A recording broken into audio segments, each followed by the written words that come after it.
പെൺകുട്ടികൾ പറയുന്നത് അതിക്രൂരമായി ബലാത്സംഗം ചെയ്തു എന്നുള്ളതാണ്.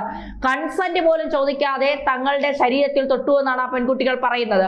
അങ്ങനെയാണ് എങ്കിൽ വേടന് ജാമ്യം കിട്ടി എന്നൊക്കെ പറയുന്നുണ്ട്. ഓക്കെ, അതെല്ലാം ശരിയായി വെക്കുന്നു. അങ്ങനെയാണെങ്കിൽ വേടന് ആ പുരസ്കാരം നൽകുന്നതിൽ എന്തുകൊണ്ട് ഭാഗ്യലക്ഷ്മി എതിർത്തില്ല?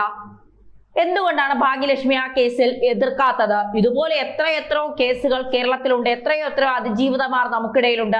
അവർക്കൊപ്പം ഒന്നും ഭാഗ്യലക്ഷ്മി നിൽക്കുന്നതോ ഭാഗ്യലക്ഷ്മി ഇത്രയും ശക്തമായ നിലപാടുകൾ ഉയർത്തുന്നതോ ആരും കണ്ടിട്ടില്ലല്ലോ.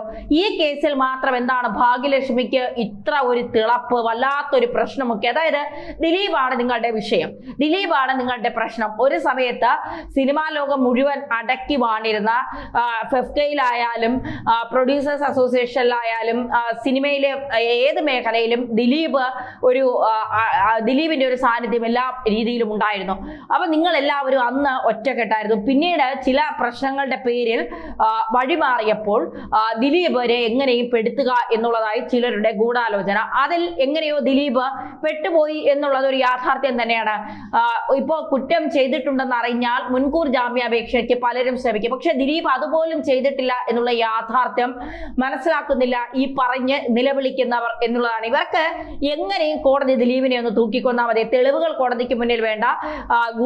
ഒരു രീതിയിലും ദിലീപാണ് ഇത് ചെയ്തത് എന്ന് കോടതിയിൽ ബോധ്യപ്പെട്ടില്ലെങ്കിൽ സാരമില്ല, കോടതി ദിലീപിനെ തൂക്കിക്കൊല്ലണം. അപ്പോ ശ്രീജൻ പണിക്കർ ചോദിക്കുന്നത്, വേടന്റെ കാര്യത്തിൽ ഇല്ലാത്ത എന്ത് നീതിയാണ് ദിലീപിന്റെ കാര്യത്തിൽ വേണമെന്ന് നിങ്ങൾക്ക് തോന്നുന്നത്?